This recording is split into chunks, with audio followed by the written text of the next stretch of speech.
The following program is brought to you by the friends and partners of Creation Today and by viewers like you. Thank you. Your children or grandchildren could find themselves dealing with life from other planets. Marianne, evolution predicts aliens are real. We're going to send people to Mars, hoping to find what? Alien life, of course. Come on, or at least signs that life could have evolved there. Today, we're going to take a look at the scientific apologetic that can answer this question: is the Earth really the only place where life can exist?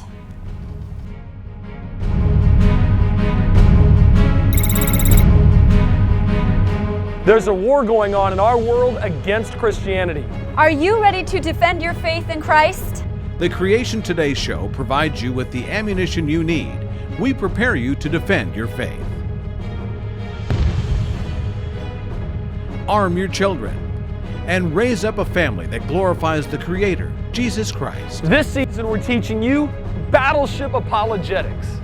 Science, history, individual experience, philosophy. BattleSHIP Apologetics.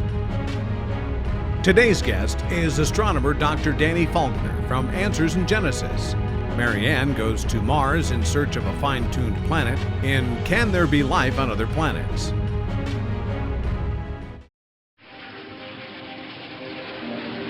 Imagine we take a flight to Mars. Mars is a very cold planet. The temperature can fluctuate between 60 degrees Fahrenheit during the day to as low as 200 below zero at night. The atmosphere is 100 times thinner than the Earth's and is made of 95% carbon dioxide. The environment is too hostile to sustain life. What if, when we explore Mars, we see a large structure in the distance? Is it natural, or was it put there? As we get closer, we see it looks designed.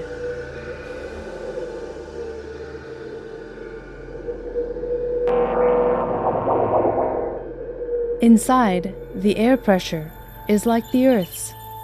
It is a biodome, a pressurized sphere, allowing life to exist on Mars. It has water, plants, and animals. Its atmosphere has a warm greenhouse effect, and its air is breathable.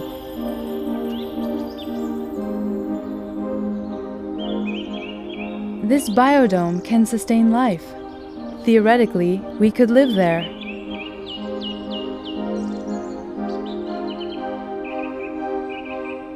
How did this life-sustaining dome get here? Did it evolve naturally by chance? No. It had to have been built by intelligent beings not native to this harsh planet.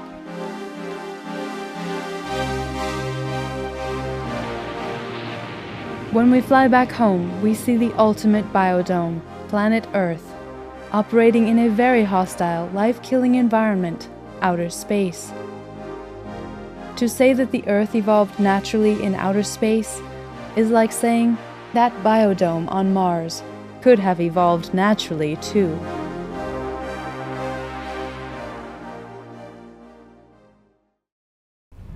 Welcome to the Creation Today show. Marianne, nice spacesuit. That was cool. Thank you. So if we saw a biodome on a barren planet like Mars, we'd conclude that intelligent life must have built it. Obviously. But shouldn't scientists make similar kind of common sense conclusions when we look at the placement of Earth in the universe? Unlike Earth, Mars has no breathable air, freezing temperatures during the day, much colder temperatures at night, no protection from UV radiation, no bacteria, no life. There's no way life could occur by chance, especially in that harsh, life-killing environment. Yeah, so when secular scientists look at the Earth, seeing it as a sphere of life sitting in a very hostile, life-killing environment, outer space, which has no air, no gravity, no life, no UV protection, can these scientists logically conclude that the Earth formed naturally by chance? This is where we get secular science cornered. They are forced to consider the absurdity of that idea. Turns out that even the very existence of such a perfect place in the universe should be impossible. This apologetic argument is called fine-tuning. It reveals how the earth and the universe around us has to be so precisely fine-tuned for life that it wouldn't even be possible without Otherwise, yeah. its perfection. There are fundamental constants with quantities within the elemental structure of the universe that have to be very, very precise. For example, if the fundamental constant of gravity was the tiniest bit off, there could be no life. We'll talk more about that later. One way to look at fine-tuning is to look at our neighboring planets. Imagine what Goldilocks would think about Venus and Mars compared to Earth. You heard that right, Goldilocks. There's actually a Goldilocks principle or Goldilocks zone.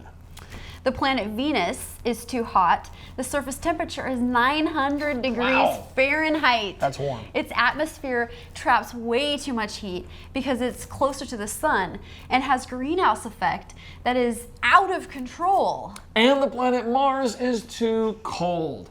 It can't retain the sun's heat because it's too far from the sun and has a very thin atmosphere that can really produce only a little greenhouse effect. But Earth, yes, it's just right. If it was 5% closer to the sun, the oceans would boil up. And if it was 1% further from the sun, the oceans would freeze over.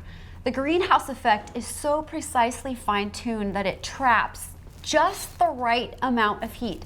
Too much and we'd cook, too little and we would freeze.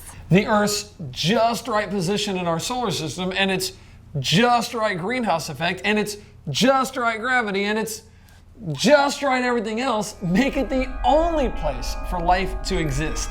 It's in the Goldilocks zone. It sounds a little special, doesn't it? It does. Well, in Jeremiah 51:15 through 16, it says, "He has made the earth by his power. He has established the world by his wisdom, and hath stretched out the heavens by his understanding. When he utters his voice, there is a multitude of water in the heavens, and he causeth the vapors to ascend from the ends of the earth. He maketh lightnings with rain, and bringeth forth the wind out of his treasures." Sounds like they knew exactly how special our atmosphere and our greenhouse vapors were. I mean, from reading that, that's interesting. Right. Like the design of Earth systems was not arbitrary, but very precise and controlled, created by the genius mind of Almighty God. So, just how hard would it be for blind random chance to produce such a finely tuned universe? Well, you don't have to guess. We're going to show you what the chances are of a single cell evolving. This clip is from a film called Expelled, No Intelligence Allowed. Welcome to the Casino of Life. Who wants to spin for a chance to win? Oh, sure. I'll give it a shot. What do I win? Take a look at this. How about the world's first single-cell organism? This perfectly aligned string of proteins could be yours. Now, take a spin.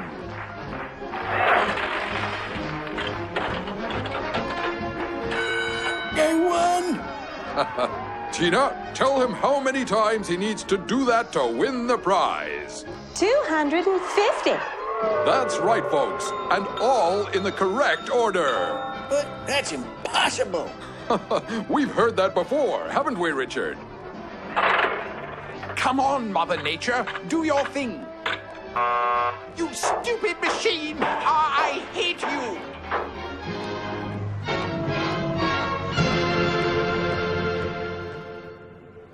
Yeah, that is an awesome movie. You're definitely going to want to get that one. That's crazy. The odds needed for life to come from nothing are incredible. Exactly. So, have we answered our question yet? Could there be life on other planets? It's not looking like a possibility. But if you aren't convinced yet, up next, we have the closest thing we could get to a planet-searching astronaut, an astronomer. My friend Dr. Danny Faulkner of Answers in Genesis will join us to answer the question and explain to us just how finely tuned the universe and our Earth really are. Stick around. Creation Encounter of Hood River, Oregon is a field trip focused on ministry affiliated with the Design Science Association of Portland, Oregon. Creation Encounter offers day trips from a biblical creation science perspective in the breathtaking Columbia River Gorge, family campouts throughout the Northwest, road guides, and other information glorifying Christ as Creator.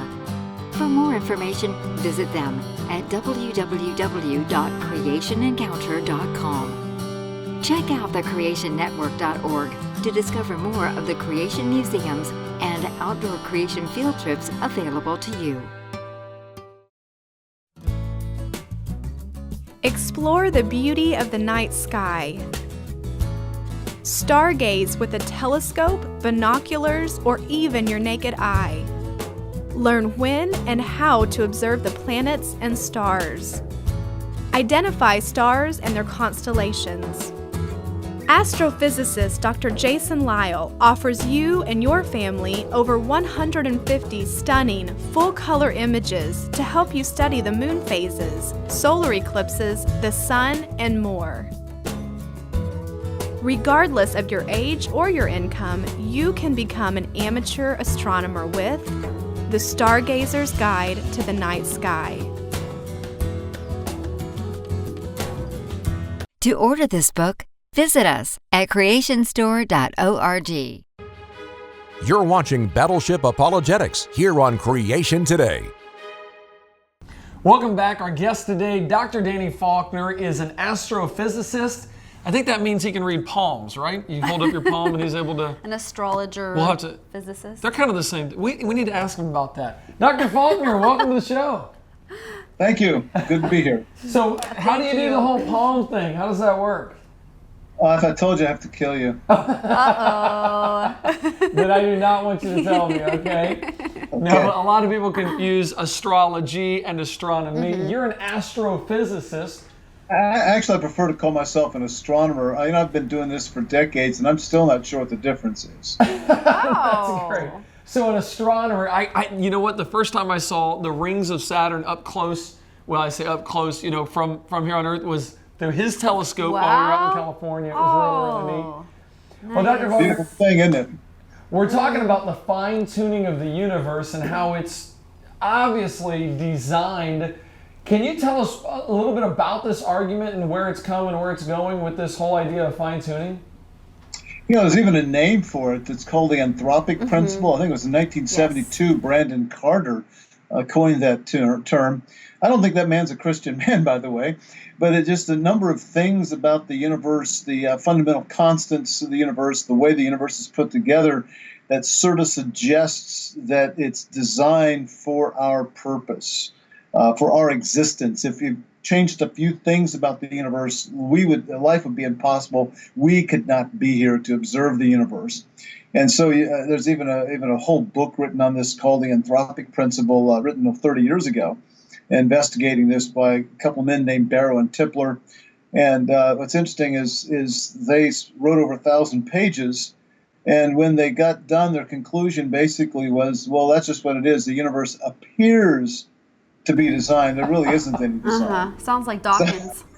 I found it remarkable that people can face evidence and then just walk away from it as if they never saw it in the first place. Mm-hmm. Wow. Well, could you share with us some of these constants that do show design? If you change the force with which the electron is attracted to the nucleus of the atom, for instance, that's the thing governed by what we call the permittivity of free space.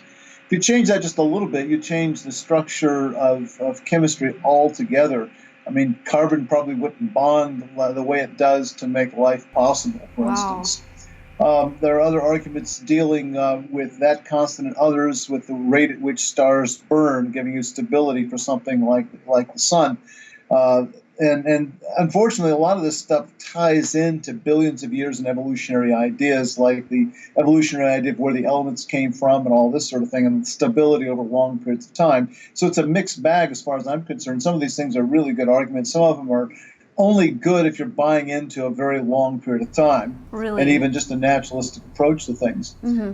There have been whole books written on this sort of thing. Then the Earth itself seems very, very improbable. There was a book written a number of years ago and then a DVD called The Privileged Planet, written by a Christian astronomer, by the way, and then another one called Rare Earth, written by a couple of people who don't claim to be Christians. Wow. So these they just noticed that there's a number of unusual things about the Earth. It's the sun that we orbit, for instance, a star we orbit. It's unusually stable for the kind of star it is. Stars similar to the sun, what we call solar analogs, are hard to find because stars similar to the sun tend to be unstable. They have chromospheric variability. That causes a tremendous amount of variation, well, not a tremendous amount, but some variation in the output of the sun. As you know, people are so worried about global warming and climate change that could be disastrous. But on top of that, the way that it varies in brightness is through the variations in what we call the chromosphere, an outer layer of the sun's atmosphere. And if the sun were like stars similar to it, it would produce harmful amounts of radiation. It would make life very difficult, if not impossible, on this planet. So the list just goes on and on, all these really clever things about the Earth and about the universe that seems to make the universe ideally suited for our existence. Wow, and they say, boy, are we lucky, right? Yeah, boy, are we lucky, and so much so that you got to figure out another way to do it. One way they do is try to play the odds. As far as the Earth goes, they figure, well, there are billions of stars in our galaxy, there are billions of galaxies, and even if just a tiny, tiny percentage of all planets are conducive for life and life could actually exist, you still got to play the percentages. Even with low percentages, you're still going to have millions of planets like the Earth, even though we've not found any yet. We found over 2,000 extrasolar planets, that is, planets orbiting other stars, and yet not one of them has really been found to be Earth-like yet. No way. That's over 2,000 planets. Yeah. That's amazing. That is incredible. And none of them like the Earth. That's the amazing thing, is that they're all very strange and harsh for living conditions. That's only because, Marianne, we haven't gone to Mars yet to help bring it to the state that it needs to be for life. That's the only problem there. Well, it's funny, we keep sending probes to Mars, have been for 50 years, and every time we send a Mars probe there, it kind of slams the door shut on life there. But then they come back a couple of years later with, we just haven't looked in the right places in the right way. So there's this trend over and over and over again, slamming the door shut. It shows the desperate nature of the search here. You know, on the grandest scheme, though, they've tried to hedge their bets, a thing called the multiverse. This idea is that there's really an infinity of universes, that our universe is just one of all of these things. And connected to this is this idea that universes can give birth to other universes. A little quantum fluctuation takes place in a little tiny portion of this universe that gives birth to a whole new universe that pops away from our universe and starts its own thing. And this is a continuing process. And presumably our own universe came about in the same sort of manner. And the thing is, the idea is every time a new universe comes along, it has its properties randomly permuted, so every universe is different. And in a vast majority of universes, life is impossible because the attraction of the electron, for instance, to the nucleus and other features. And so it's no surprise then, they'd say, if there's an infinity of universes that only a small percentage can support life, it's not surprising then that we're living in a universe where life is possible. So they've realized now that life, a universe like ours, seems to be very improbable. So the way to beat it again is through all these probabilities, having all of these many, many other universes.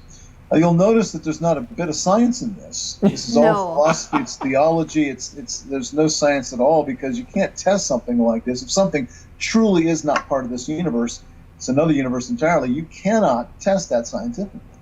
Hey, Dr. Faulkner, thank you so much. We're running out of time. We'd like to have an extended interview with you. Definitely. Could you stick around for that? Sure, yeah. Thank you. You don't mind sticking around and making fun of what some people say that we cannot test scientifically in a loving way. Okay, this is going to be good. It is. It is. If you want to watch the extended interview with Dr. Faulkner, go to creationtoday.org where we're going to talk more. And I got some more questions for him. I'm going to try to stump him with one. We'll see if we can do it. You can check that out at creationtoday.org. We'll be right back.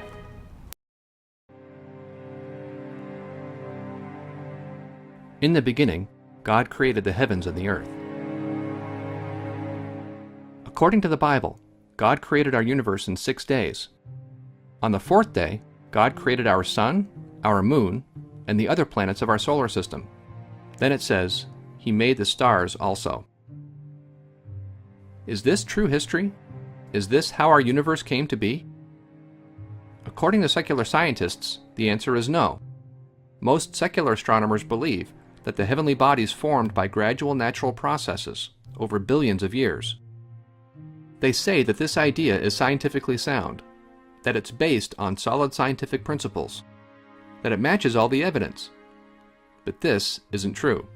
In this video, you'll discover how the universe proclaims the glory of its creator as we explore its stars and galaxies. To order this DVD, visit us at creationstore.org. Do you find yourself jumping from site to site or wading through thousands of search results to find answers about God's Word and His creation? Well, no more. SearchCreation.org brings the top creation and apologetic websites together into one search engine while ignoring the thousands of sites that push lies and half-truths. So if you have questions about molecular chemistry, deep space, dinosaurs, or how to defend your faith in a godless world, visit us at SearchCreation.org. Let's take a minute, a Creation Minute, here on Creation Today. Welcome to Creation Minute. I'm Eric Hovind. In this episode, we want to discuss how big is big. To find that out, let's go to the simulation room. With a diameter of nearly 8,000 miles, the Earth is big. But not that big when you compare it to, say, Jupiter or even the Sun. Or when you step outside of our solar system, stars like Arcturus or Antares. And just when you don't think it could get any bigger, it does.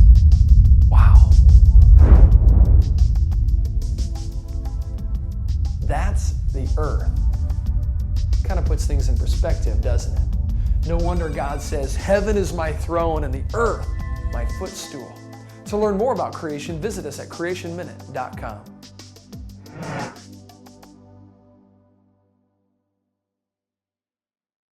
Planning your next vacation? Why not make it a creation vacation with the help of our new website, visitcreation.org. Here you'll find many activities from museums and science centers to caves and canyons, all teaching the truth about our great Creator. Why wait? Go to visitcreation.org today to begin planning your creation vacation.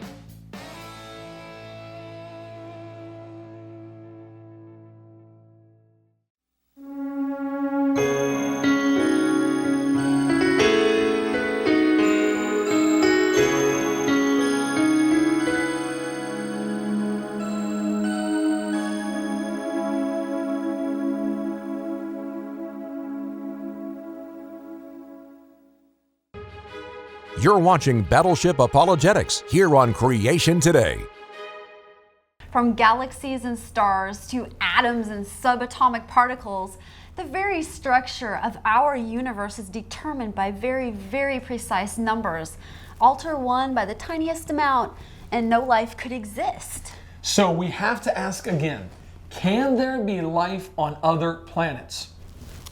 Not according to these finely tuned requirements. A fine-tuned universe needs a tuner. It needs a designer. But secular science can't live with that conclusion. So they have to formulate the multiverse theory. Yeah. You know, many believe that through the field of quantum physics or quantum mechanics, we can explain away a single universe in favor of infinite universes. But quantum physics has only been around for about 100 years. Yeah. And guess what? The early pioneers of modern physics were mostly theists, particularly Christians. They didn't see their discoveries as eliminating God. Rather, they saw them as illuminating God's methods. John Polkinghorne has the same mindset. As a lifelong Christian, he is one of the scientists responsible for discovering the subnuclear particles, they're called quarks, a critical part of the quantum model. He retired after 25 years of teaching at Cambridge University in order to become an Anglican priest. His scientific credentials are such that even aggressive atheists, like Richard Dawkins, are at a loss to write off his faith as a delusion or simply a confusion. British astrophysicist Fred Hoyle wrote, "A common sense interpretation of the facts suggests that a super intellect has monkeyed with physics, as well as with chemistry and biology, and that there are no blind forces worth speaking about in nature. The numbers one calculates from the facts seem to me so overwhelming as to put this conclusion almost beyond question. Wow, if an eternal creator exists, and if he's so apparent through fine-tuning, what kind of a creator is he? Can we infer things about him from what he created? In other words, can we understand the cause by or based on its effect? The answer to this is yes, we can. Check out this list. God must be, or the creator, the cause, must be supernatural in nature as he created time and space. He must be powerful, exceedingly powerful. He must be eternal, self-existent. He must be omnipresent. He created space and is not limited by it. He must be timeless and changeless. He created time. He must be immaterial because he transcends space and this physical world. He must be personal. The impersonal cannot create personality. He must be infinite and singular, as you cannot have two infinites. He must be diverse, yet have unity, as unity and diversity exist in nature. He must be supremely intelligent. Only a cognitive being can produce a cognitive being. He must be purposeful, as he deliberately created everything. He must be moral. No moral law can be had without a giver. And he must be caring, or no moral laws would have ever been given. That's all true about the God of the Bible. He is supernatural, powerful, eternal, omnipresent, timeless, and changeless. He's immaterial, personal, necessary, infinite yet singular, diverse yet with unity, intelligent, purposeful, moral, and caring. Wow. Yeah. Now that is the God you should get to know. Absolutely. If you don't know Christ, the Creator, as your Savior, please visit creationtoday.org and read our article, How to Be Saved. You too can begin this personal relationship with your Creator right now. If you enjoyed this, you would love our new online classes. They even offer high school students dual enrollment so you can get college credit while you're still in high school. You can learn how to defend the faith and be used by God to change people's eternal destiny. Wow, that is the calling worth pursuing. Yeah. Thanks for joining us.